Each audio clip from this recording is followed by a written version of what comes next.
Peace, peace, peace. What it is, man? Just bringing in the brother Sergeant Debunk real quick.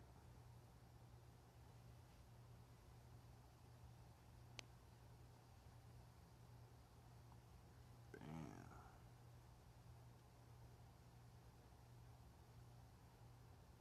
Yep, you got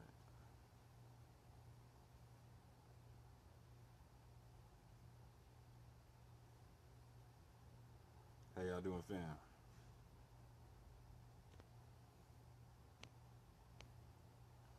So real quick, we're doing a part two to our setting General SARA suit and Seti straight on the information. Bringing this Sergeant Debunk right now. So the brother had a few more questions he wanted to ask me before I started demonstrating what. So we're gonna bring the brother in. He's gonna finish asking his questions and get it in, fam. There we go. Hey, how you doing, brother man? Peace, peace. What's up, brother? As well, as well. All right. So you said the last time you were just gonna go ahead and address some things. You might answer some of my already like little questions I might have had, so I'm just gonna let you build on it. Well, actually, I got your text to where you said you had some more questions or whatnot, right? So actually, I wanted to let you ask your questions and exhaust that before I started building and whatnot. I mean, because like so. Okay. I didn't All even right. none of my Yeah. notes for none of that. I'm just freestyling with you right now. All right. Okay. So I'm gonna read through this. So I got to read some of this stuff out to know exactly what I said because I was just writing in the moment. No worries. Okay. All right. No, say we Jason. Not sure. Okay. Crazy if we can't lie to self and blacks, but not wars. All right. So yeah, these three questions was like and I think I spoke on this yesterday. I was just talking about the Moorish science brother who was answering, rebutting young Pharaoh. The perception that he gave me that it seemed like he was under the impression, or it felt like he was saying that this is the only way.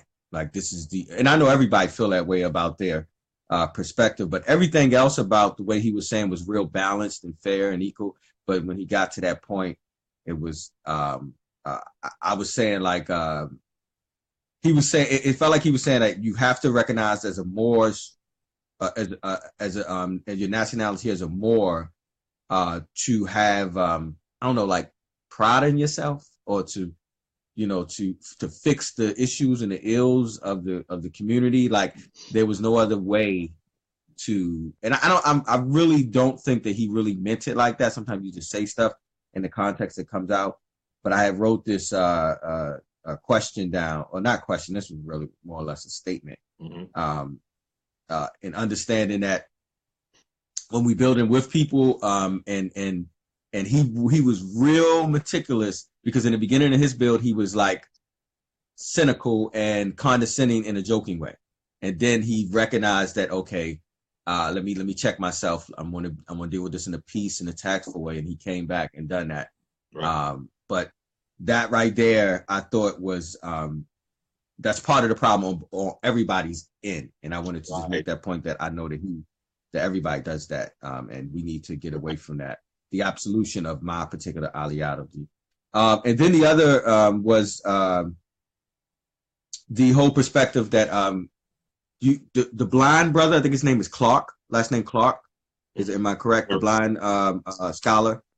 And he was saying, you may know the phraseology of this better than me, that you have to be connected to land and language, right, and all that. And I was thinking, well, how does that connect to Moor or Moorish, or being Moorish, in a sense that since there are other nations there, couldn't we connect? Because other people identify with other nations, like I guess the Hotep community connects with the, I guess Kemet or Kush, and I don't know, because Moor wasn't, in my opinion, from what you're saying, or from my understanding from what you've been saying, and what we talked about yesterday, a lot of people could be Moors because it was something you were identifying as, not necessarily a country. So where does that connect? Where's the land that we're connected to when we identify as Moors? You said it yesterday. I know you said West Africa, Morocco area. And I remember that you said that, you know, even somebody in Ethiopia or other countries abroad can connect to Morocco because that was the way that they govern their land, right? So other people who don't or identify with other nations, can we still achieve the same thing as that a Moorish brother would achieve with nationality? Is there other ways that people can do this which will work with our unified solutions context? Because then that way the Moors get exactly what they want. A lot of us identify under a nationality, but maybe not Moorish. That's my understanding. You get it? Did that make sense? Yeah, 100%. Okay. So right off the top with Brother Rami Salamil, and I'll link that video down below for everybody to go check out for the family, because it's a very interesting video, and you should go check out all the information that's put out in there. You know what I'm saying? It's a good informative build. So go check that out. Brother Rami Salamil is a very, very interesting brother. To where when he builds, like, again, you can see where he's trying to connect. You feel what I'm saying? He's not trying to divide. He would prefer to connect versus divide and whatnot. I'm happy to say that he's agreed to do an interview with us and sit down and do an interview with us at some point in late April, early May. So. Okay. Yeah, that's right. You did mention that. Sure did. That's Pete. Yeah. And again, based upon the whole concept of unifying solutions and a whole bunch of other stuff. You know what I'm saying? But right off the top, so in terms of there be the only concept, right? We're saying, is this the only way? I'll go chronologically in what you brought up, right?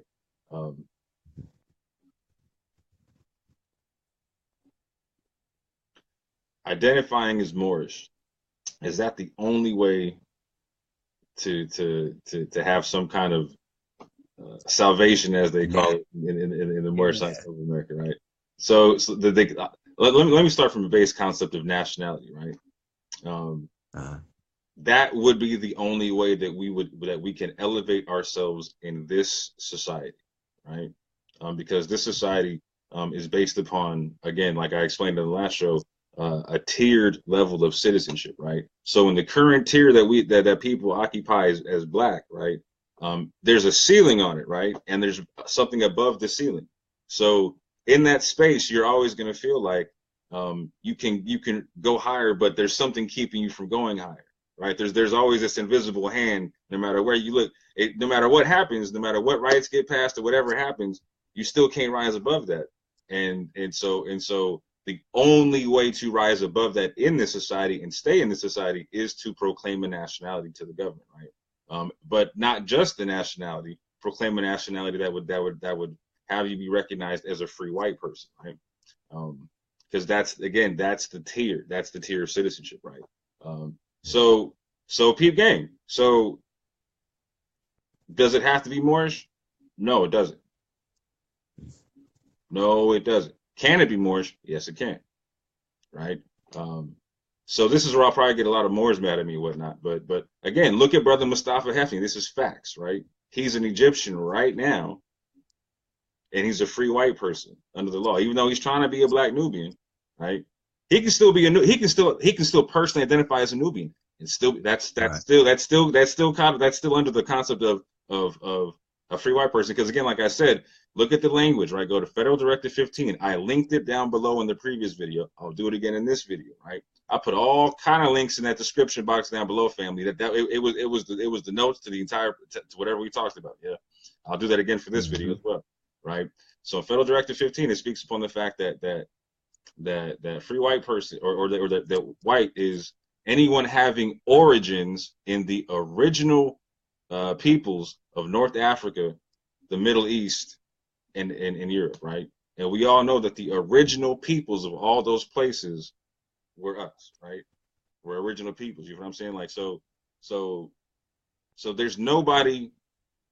So where do they cover with that? That covers the Fertile Crescent. That covers North Africa. That covers part of the wherever they're finding the oldest bones at, right? Look at Morocco, for instance. The oldest Homo sapien bones they found so far in Morocco. No, not East Africa, Morocco, right? Morocco, right? So that's going to jump into the third party question, right? But so identifying with the nationality, right? That links you first and foremost. That's the first step, right? but then identifying that nationality as a free white person based upon the legal status of this country and elevating yourself to the top layer of citizenship, that is the only way. And so that was and if you're going to stay here, right? If you're going to stay here, because you can dip and go, you can go to Ghana if you want to. Ghana's offering citizenship to us. We can go there right now, right? If you're SARA, SUTEN, Seti, right, or you're anybody with him in the RBG and you can't stand America, what are you doing here? Go back to Ghana. Go back to Africa, fam. They're saying, come on home, right? They're saying, I'm sorry we sold you into slavery by the millions over there. How about we offer you some citizenship to make up for that? Right? Come on home, right? Go home. Nothing wrong with that. We can expatriate whenever we want to, family. Go to Ghana right now in droves. They're not saying no. Go ahead. And let me put a quick rebuttal out in case anybody's listening. And it's because people can take things out of context, even when you say it verbally. You're not saying that in an assaulting way. You're saying that we definitely accept the ideology and the perspective that some people want to separate. Yes. And if that's what you want to do, there's an option to separate. And we need you. We would need representation there. So we would definitely still want to work together and make connections so that you might have more power there, which will help us here, and then vice versa, we can help you. So it's not a diss. Not insult. Let me say before, because let's explain the platform real quick. So what we definitely support is Pan-Africanism, right? That's a base concept that we definitely support, right?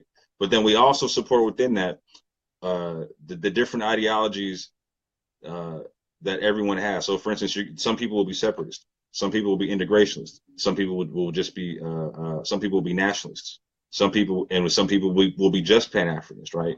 Whatever. We're trying to find solutions that has unifying principles between all of them, so we can make stuff work for everybody. And the truth is you're going to need everybody to get it done anyway. If you're a separatist, you're going to need an integration. So you needed integrationists to help make the citizenship laws for Ghana and America to allow you to go back and forth, right? So there's for the people who don't want to participate in the system, there's brothers who do want to participate in the system that you can work with to do that part for you, so you can get out of the system. You feel what I'm saying? So that's the whole point of the unified solution is recognizing where we can all help each other in this. You know what I'm saying? And respect how we want to be different. You see what I'm saying?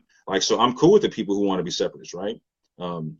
If there's two kinds of people who are going to be separatists. There's going to be people who want to separate here, and people who want to go back to Africa, right? Well, fam, I'm trying to link up with both of you because if we can link up both people, that's a Pan-African economic structure, right? And who's mad at that? Who's mad at that, right? Money. So if anybody thought I was being insulting, please understand I'm not. What I'm saying is there's no point to be aggravated, right? There's no point to be angry about where you find yourself, because there's a place for us all to go. We all have a spot to fit in this. You know what I'm saying? So if you want to go back to Africa, we're trying to back you in that endeavor, because we want you in Africa doing business. You know what I'm saying, for us. You know what I'm saying, and linking up with people and linking up with education and culture and whatever, language, all that. You know what I'm saying? We need that. We need the feet on the ground in Africa, right? And we need the connections here. You know what I'm saying? So wherever you want to go, fam.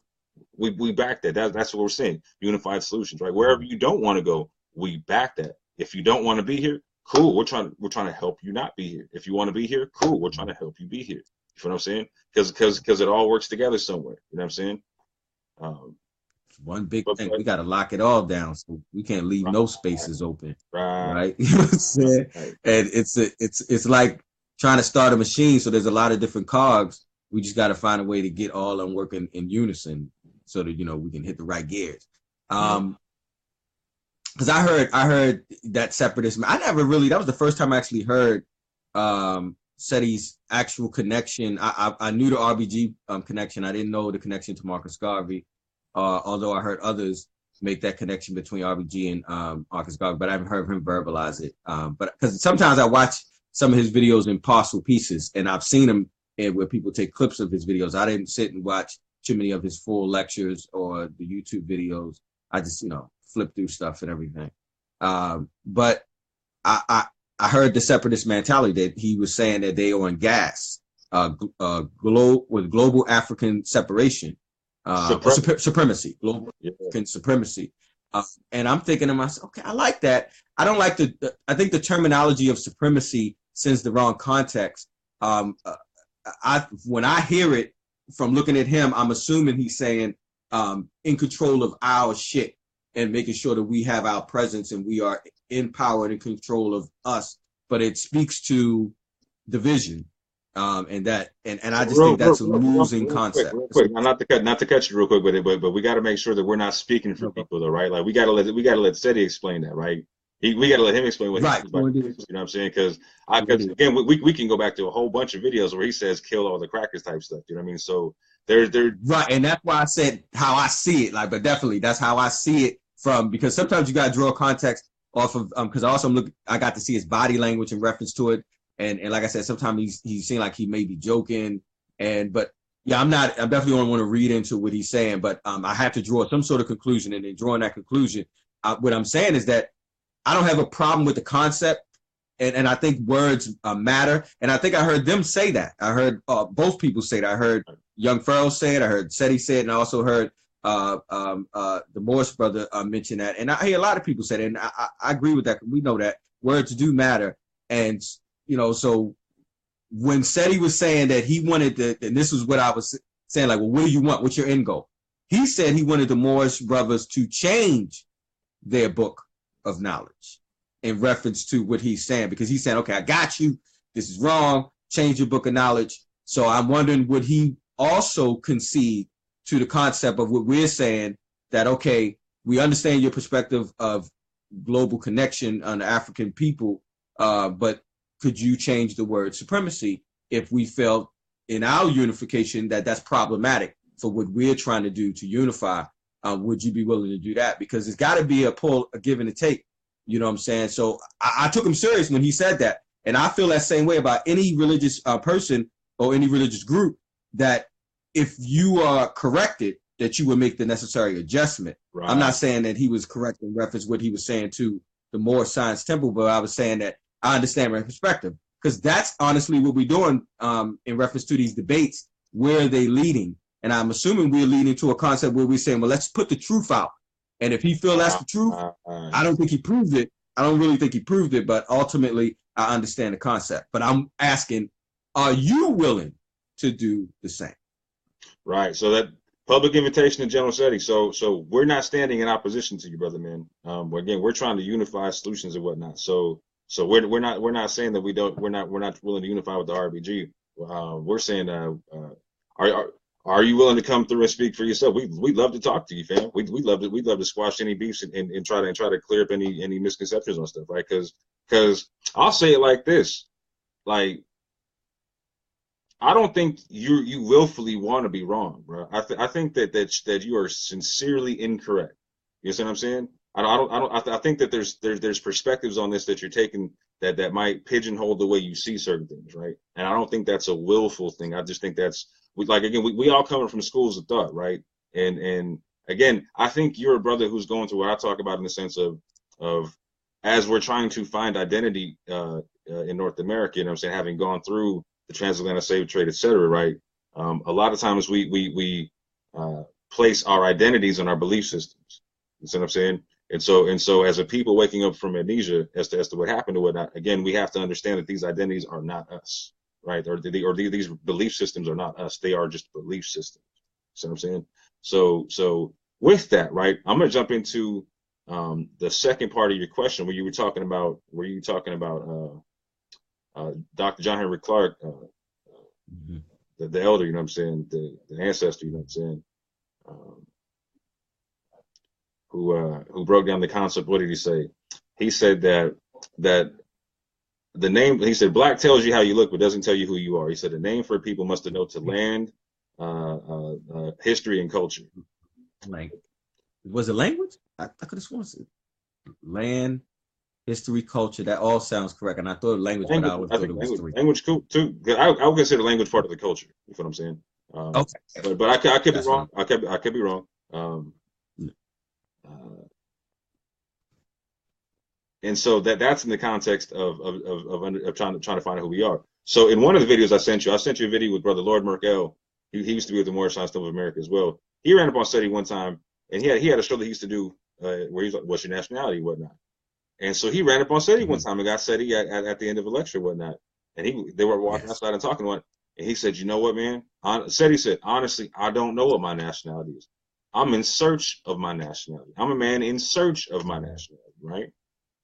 Now, see, for me, this is where I think everyone in the community can learn something from the Moorish Science Temple of America, right?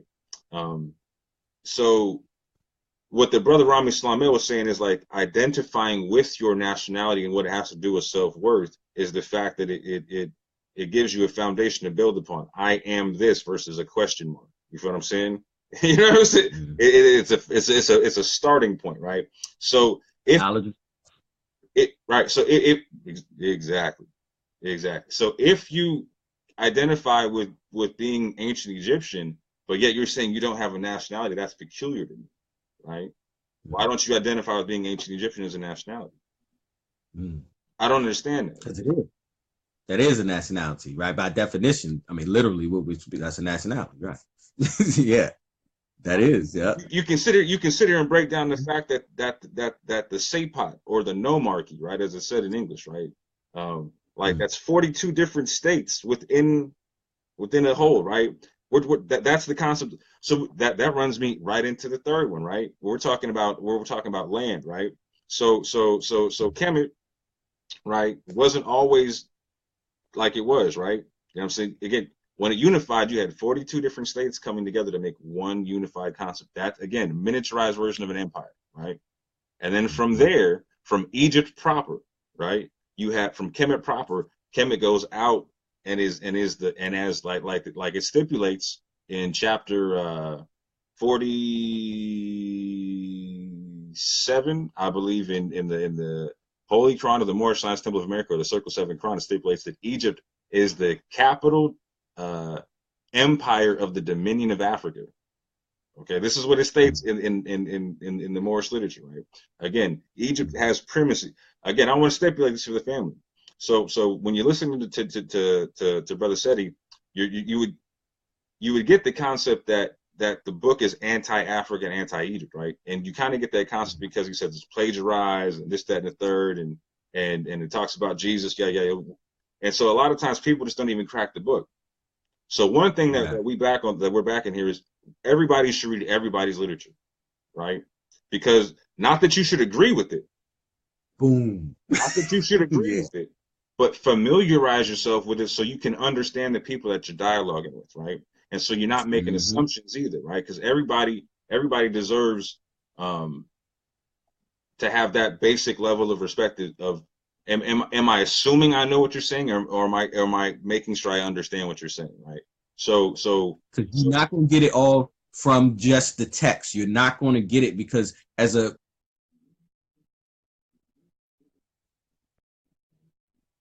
person who is practicing this way of life, there's some intimate, nuances and details that you're probably not privy to that makes me born an understanding that you're not going to really see, so you got to build a connection with somebody in that understanding too, to be able to really understand where they're coming from. Now, you can make assumptions on the text itself and disprove factual information if you want to do that, but don't imply, like we were just saying earlier, I can't imply what Seti's thinking, you can't do the same. Right. And I'm going to build off that in a very quick second. I'm going to dovetail that off the point I just made, right, about the empire and the land and proper, right? Like so again, you have the 42 states, the 42 nomes or the sepots coming together to make Kemet proper, right? And then from there you have the empire going everywhere else. Again, to the points where you have Egyptian artifacts over here in the Americas, right? And so the concept of being Moorish, right? And all that type of stuff. So there's a Morocco proper, and then there's the Moroccan Empire. You feel what I'm saying? So the empires just like there was Rome proper and the Roman Empire, right? Like we know Rome's in Italy, right? And then it had all the areas that it conquered. You know what I'm saying? So the different nations that it conquered become part of the map at one point in time, but at the same point in time, they're also their own individual thing, because so as part of the empire, you're still allowed to be your nation with your culture, with your language, or whatever. There's just something that binds you together. You know what I'm saying? So there's always, with an empire, there's always a proper, and then the expanded version, right? So with that, you tantamount to Puerto Rico and the U.S. Sure. Close, Exactly. Right. Exactly. Right. Exactly. So you have the U.S. states proper. You have the continental U.S. right. Then you have the non-continental U.S. and then you have the U.S. territories, right? So perfect example, brother man. So in the Moorish literature, though, understand this, right? So in the literature, the Circle 7 Quran stipulates that the Moroccan Empire was northeast, like so it extended from the boundaries of Egypt, right, to northwest Africa, southwest Africa, North America, Central America, South America, and the adjoining and the Atlantis Islands, excuse me, right? So the Caribbean, right? So again, like you don't have to identify as Moorish, right? But if one did, so again, and the Prophet Noble Ali was not identifying as Moroccan in the modern sense either. He was identifying as an ancient Moroccan, right? Because there's an ancient and modern concept with this, right?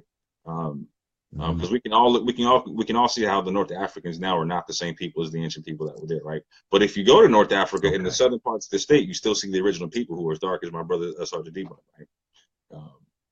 So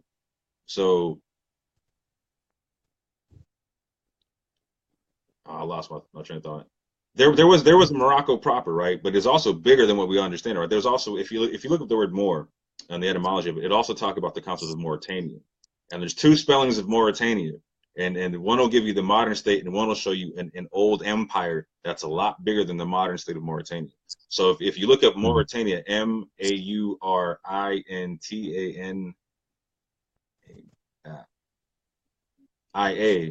that'll give you one. If you look up Maure, right, it gives you a whole different one. I'll link both of those down below, fam. And so there was a proper a Morocco proper or an area where the Moors were doing a thing proper that you can historically go look at throughout the time of like Hannibal, you know what I'm saying, all kind of stuff, right? You can't knock that. Like there's no historians that says the Moors did not exist in Northwest Africa, North and Northwest Africa. None of them will argue that, right? And so from there, and what Noble Ali says in the literature is that they got permission to live there by the pharaohs, right? By the pharaohs of Egypt. So again, subservient to Egypt as the capital empire of the Dominion of Africa. They got permission to live there, and then from there expanded on to the Americas. You feel what I'm saying? But what they stipulate is that going to the west, that the Egyptians considered that they considered that part of Western Egypt. You feel what I'm saying? So they went. So it says in the literature that they settled in a portion of Egypt, so that the Americas, the Caribbean, North and West Africa, that was considered part of the whole empire, right? That's why it says Egypt is the capital empire of the Dominion of Africa. Right. Africa is just one portion of it, is what it says. Egypt was DC, right? Huh? Egypt was DC, like Washington DC. Right, exactly. Of the empire. Right. Okay. Vatican City, DC, all exactly. You know what I'm saying?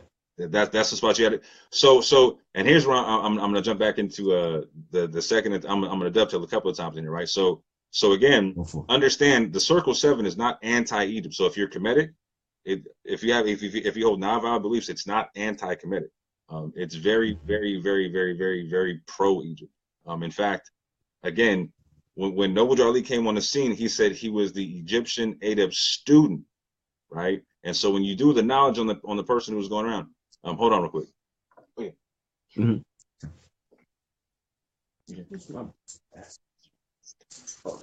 One second real quick. So what? Take time, bro.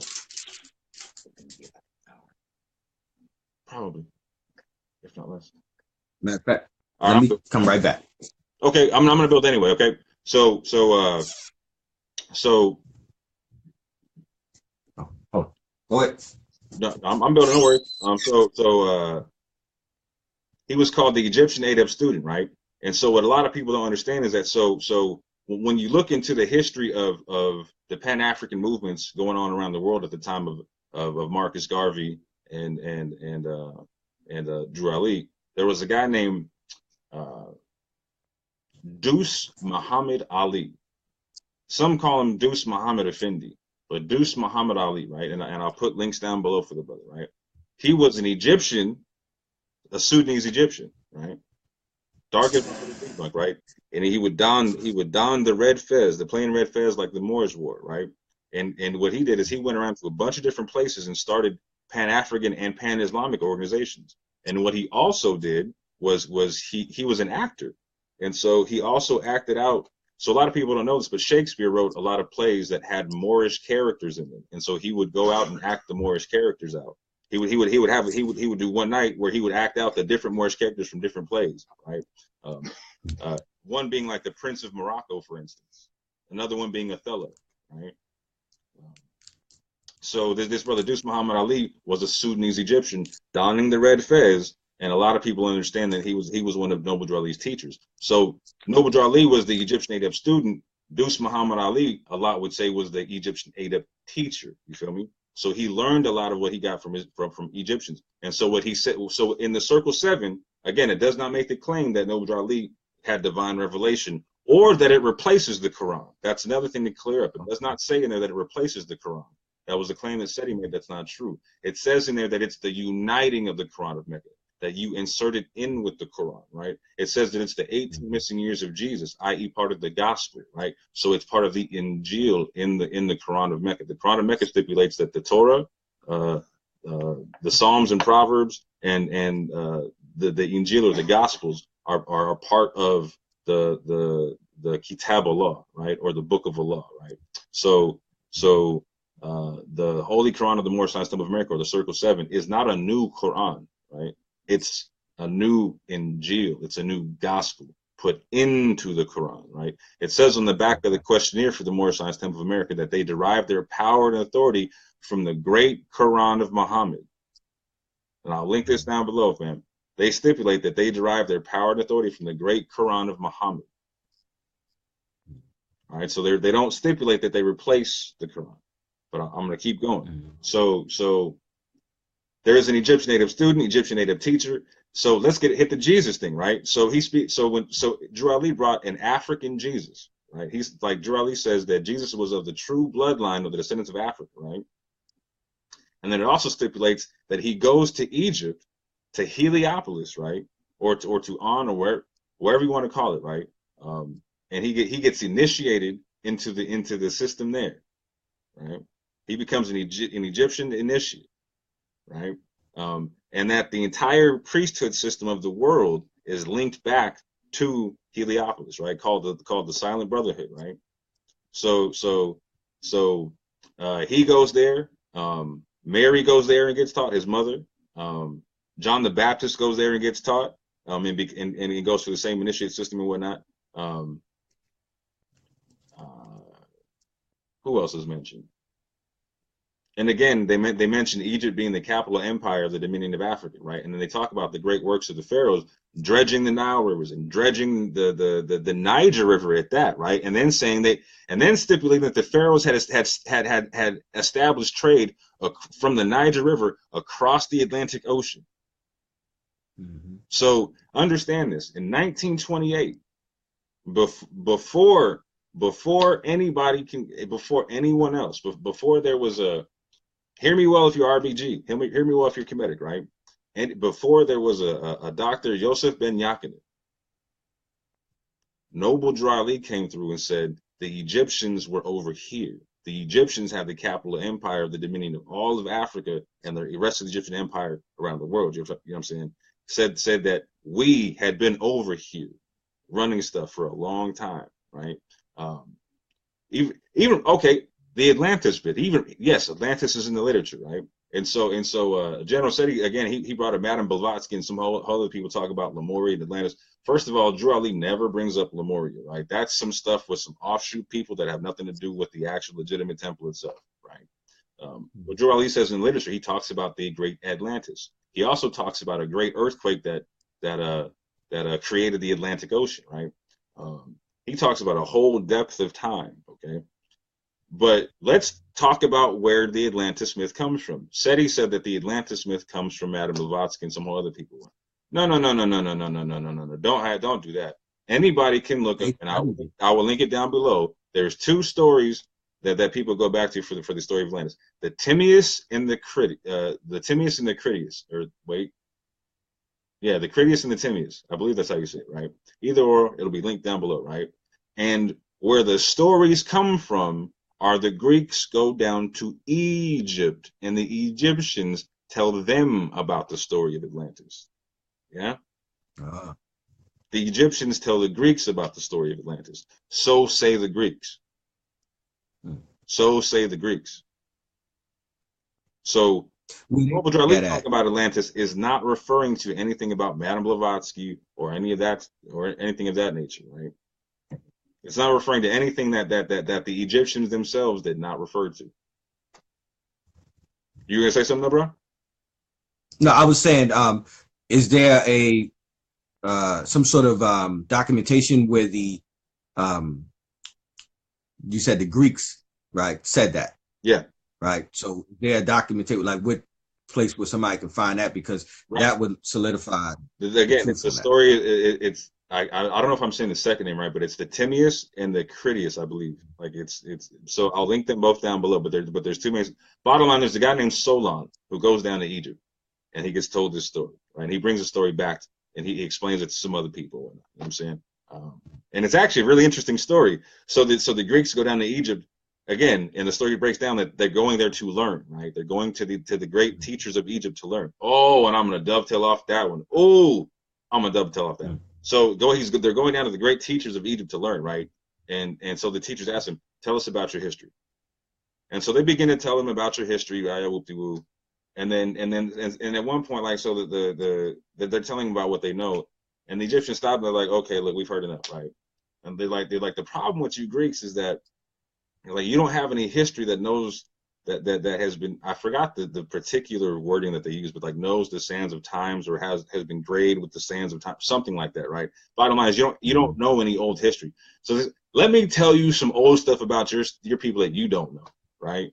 And so they break down the story of Atlantis, right? And so they break down how these great people came out from Atlantis and broke into the Mediterranean, and this great war broke down and whatnot, and that how the people that the Greeks descended from were the ones that repelled the Atlanteans, etc. Right?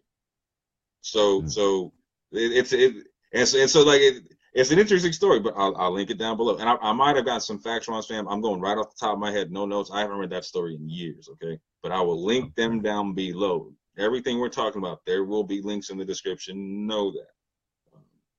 But so I'm going to dovetail off into the whole concept of teachers in Egypt, right? So if you're Muslim and you're Kemetic, there's no beef. If you're Muslim and you're Kemetic, there's no beef. There should be no beef, right? And let me explain something to you. If you're Kemetic, let me explain some linguistics and a concept in the Quran. So the Quran talks about being people of the book, right? The Ahl al-Kitab, right? And they claim that, bottom line, every nation gets a prophet speaking their own language and whatnot, and that all these prophets speak from one source of truth, and that this source of truth is found in the Kitab and in the scriptures of certain prophets that are made universal. And in a certain branch that they break down that the Muslims, the Jews, the Nazarenes or Christians, as it says Nazarenes in Arabic, but it's translated as Christians. But then it says also the Sabians, right? That it also says the Magians as well. That they will all get salvation and whatnot, right? And there's an interesting term there, Sabian. Okay, the Sabians were a people in the Bible. They're known as the people of Sheba, like the Queen of Sheba and whatnot, right? In the Abrahamic tradition, Islamic tradition, they are the oldest of the monotheistic people, the Sabians. They are the people, the first priesthood after the flood. And Noah is their prophet, right? In fact, if you're a Muslim and you do the history on Mecca, you will understand the deep history on Mecca is that the first people to inhabit, or they'll say that some of the oldest people they can find inhabiting Mecca are the Sabians, right? Um, Now, this word Sabian is really interesting because it means something in it has a dualistic meaning, right? Um, but I'm going to hit you with the Kemetic meaning and the Arabic meaning or in the Hebrew meaning in a second. But Seti was talking about this concept of the five-pointed star on the Moroccan flag being something new, right? Or not ancient, right? Not only can you find it on cylinder seals in the Levant, like in Canaan and Moab proper, right? You can find it on flags all throughout the entirety of Africa, from East to West Africa. Okay? From East to West Africa, there's a five-pointed star on the flag. So what In does it, ancient time? huh? In ancient time? Oh, in modern Because times. that's what I. In modern times, in Well, ancient in modern times. Here's where I'm going with the ancient time. So okay. what is the five-pointed star symbolize in Egypt? I It don't know. symbolizes a teacher in the initiate system. People go like the teachers Okay. of the initiate system, right? The five-pointed star, right? And what is that word? That word is Seba. Seba, right? And the plural of that word is Sebai, the teachers, Sebai. So understand something, right? In Arabic, and understand that Arabic, in terms of the cursive form of it, does derive itself from Egyptian cursive scripts, right? They do correlate, and anybody trying to argue otherwise doesn't know it. Show me, show me. I'm not going to post any proof for that one. I want you to show me what you got. We'll start from there, right? But they say that the word for Sabians in Arabic is Sabai, right? It's the plural form, right? So it's the same word, family. Understand something, right? It's the same word. So they're saying that the oldest people or the oldest monotheistic people were the Sabians, right? And that uh, Noah was their prophet, and that they're part of the people of God, right? And then they also make the claim that the Sabians in the Quran recognize Allah as God. Okay, Allah is God. So this sounds like I'm going in a lot of different places, but I'm going to bring it all together real quick. So linguistically, Allah on one side of the water and Ra on the other side of the water are the same word and deity. R in Kemetic, when you take it outside into the other Afro-Asiatic languages, turns to a double L, right? So here's the interesting part, right? So I was telling you earlier how Jesus in the Moorish Quran in the Circle 7 goes to Heliopolis to get initiated, right? So Heliopolis, when you look into it, so every state in Egypt had a different patron deity, okay? A different one that they all believed in as the head deity, right? So in Heliopolis, their patron deity was Ra. So when Jesus went to Heliopolis, he's getting initiated in a system of Ra, right? Again, which linguistically is the same concept as Allah, linguistically, and the same function within the pantheon. And anybody who wants to disagree with that, let's walk that out whenever you want to. We can devote shows to the topics, yeah? And we need to for the people. It's necessary because we need to have these conversations. I'm not trying to challenge nobody. What I'm saying is I'm challenging people to have the conversation, not have the conversation. You feel me? We need to get it all on the table and get it understood, yeah? Like, so We the people want to know. right. So this works out from Kemetic to Hebrew to Arabic, right? You have the Egyptian Ra, which turns into the Hebrew El, the Canaanite El, which elongates to Elohach in Hebrew and Aramaic, and then turns into Allah. Right? All the same word going back, right? And so the claim in the Quran is that Muslims worship the same God that the Egyptians worshiped, right?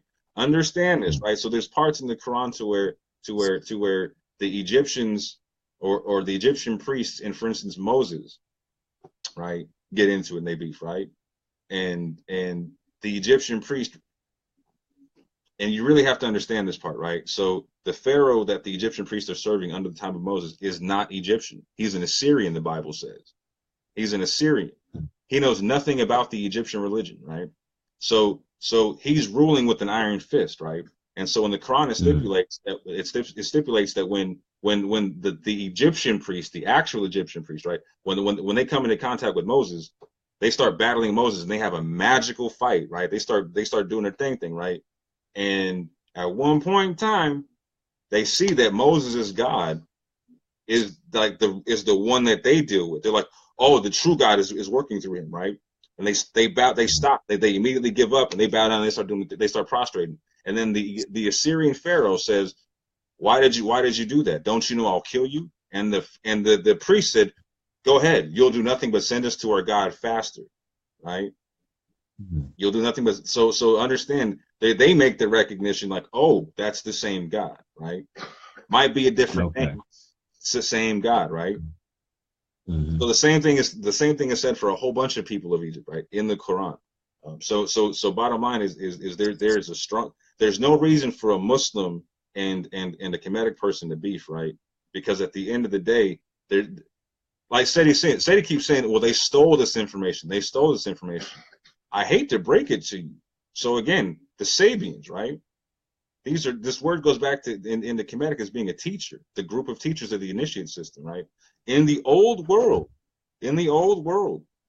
Sabian was meant it dealt with anybody who had an Eastern religion. Sabian could have been a Hindu, Sabian could have been a Buddhist, a Sabian could have been all of that, right? It was an all-encompassing thing for a certain area. And when you go into it, right, you'll see, for instance, if you read like Drusilla Dungy Houston's work, right? Because the Sabians were like what they would be considered Cushites, okay, or a lot of different things, but definitely a lot of people would consider them Cushites, right? If you go to Drusilla Dungy Houston's work, again, you got to check her out, man. She's fantastic. The wonderful Cushites of the wonderful Ethiopians of the ancient Cushite Empire, or wonderful Ethiopians of the ancient Cushite Empire, or reversed. I'll put a link for that down below too as well. She talks about the Cushites ruling on 3 different continents, basically, right? Eastern. So again, we get the East Indies, the Central Indies, and the West Indies, right?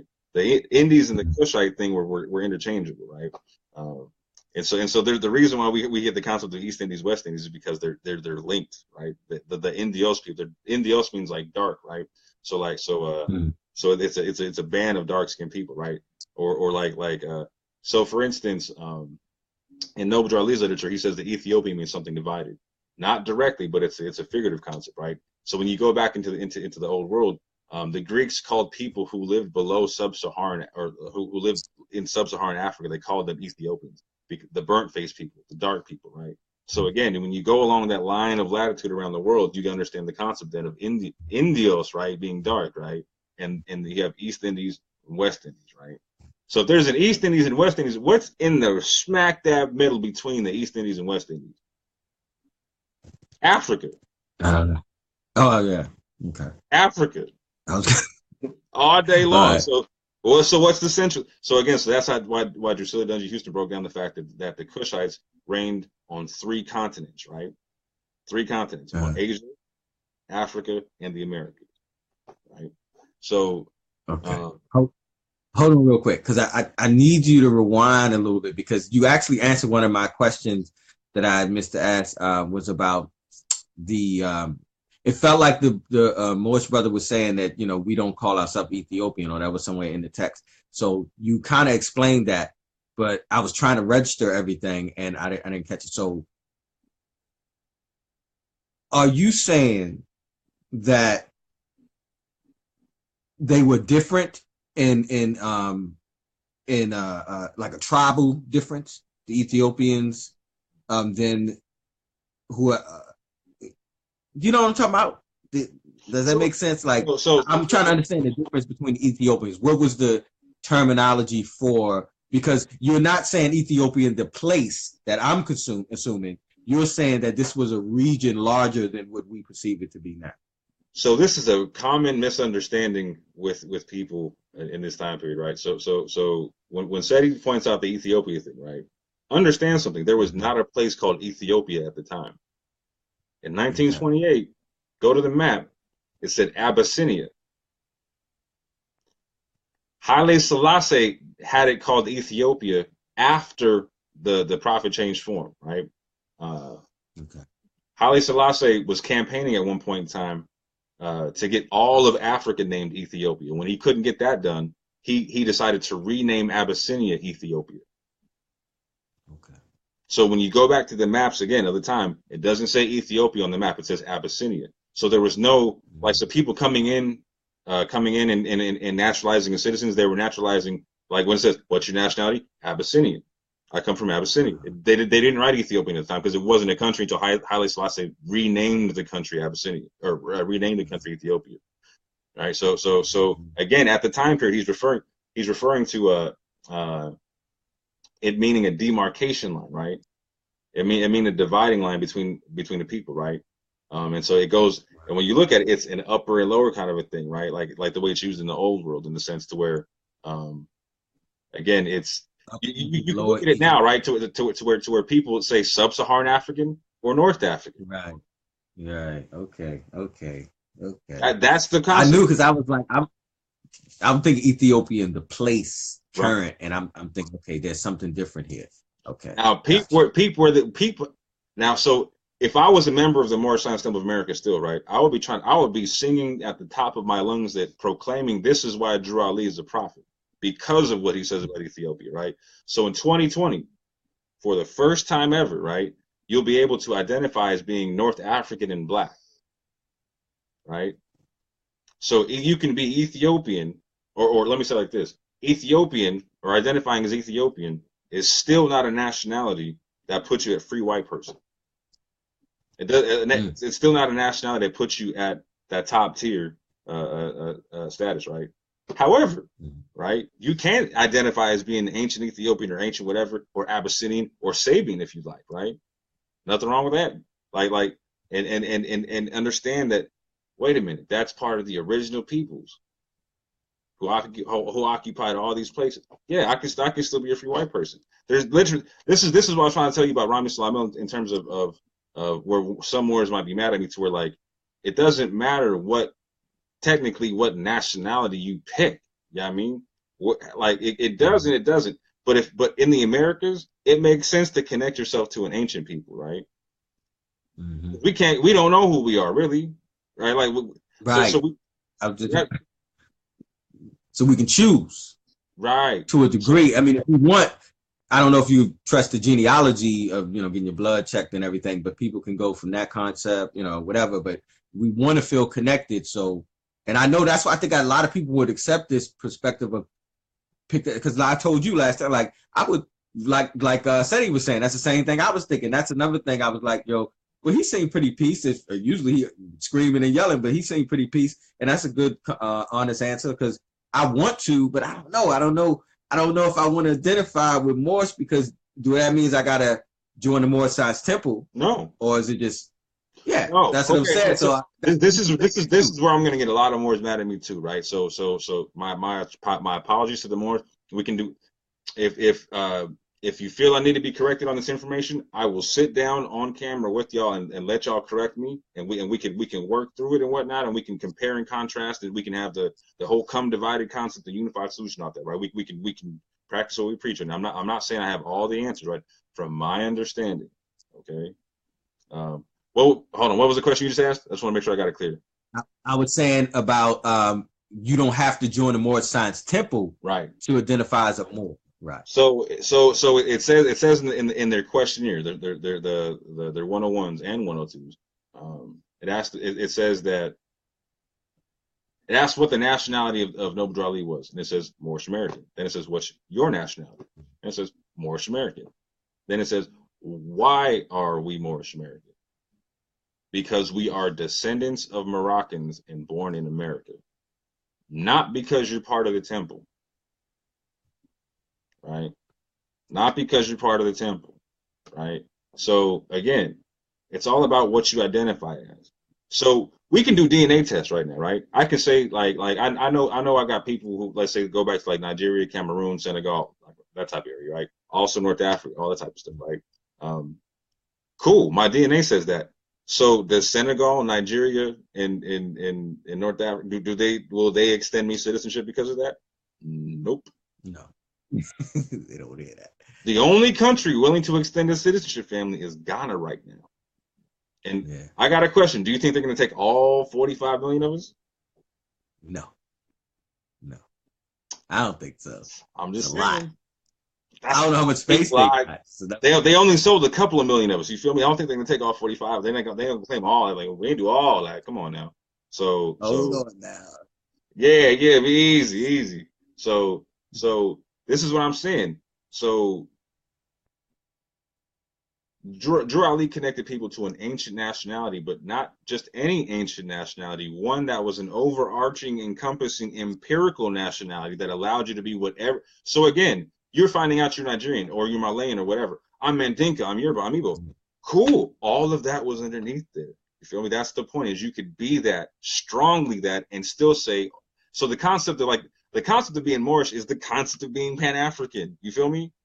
In terms of the imperial, it's whatever you are, cool. Let's work together wherever you're at, right? Except it's on an empirical basis. There was a home front. There was a proper, right? So in Pan-Africanism, I would assume that Africa would be the proper, right? One would assume. Or we just understand that there is no proper, like we're people in the diaspora that have no proper, right? I would say almost go at it like from that. I think we need to do that to begin with, right? As people in the diaspora understand there is no proper for us to start from, right? Just as a base, right? Because some people won't accept it that we existed over in the Americas before Columbus got here. Some people won't accept a whole bunch. So for all of that, for all the people who won't accept certain things, I'm saying let's start off at a baseline we can all basically accept. You know what I'm saying? Is that we know that we are not all the same people. We come from similar places, and we went through slavery, right? Mm-hmm. So based upon that, if you don't want to call yourself what I call myself, I'm not going to get offended at that. You know what I'm saying? So if you don't want to call yourself a Moor, or you don't want to call yourself a Hebrew, or you don't want to call yourself Kemetic, I'm not going to be mad at that, right? However, what I would recommend that you take from the Moors, I would recommend that everybody take from the Moors, right? So if you're a Hebrew Israelite, right, understand some stuff, right? You're either gonna mark yourself on the census in 2020 or you're not. And so if you mark yourself on the census, I'm saying you should mark white. Because again, read it out. If you're a Hebrew Israelite, hear me well. Federal Directive 15, any people having origins in any of the original people of North Africa, the Middle East, or Europe. So you tell me Canaan's not part of that. You tell me Israel's not part of that, right? So that's you, right? You're Kemetic, yeah? North Africa, Middle East, Europe. Sounds like North Africa to me, don't it? So again, Mustafa Hefni, right? You're Moorish, Morocco proper, North Africa. Right? So you can be African all day. And if you don't want to be African, you don't have to be. Like, so the Hebrew Israelites don't want to say that they're African, right? Well, check this out. Clicking white. And, if you're Hebrew Israelite, check this out. There's a Hebrew word, the hore or hori, right? It means noble. It means pure, and it means white.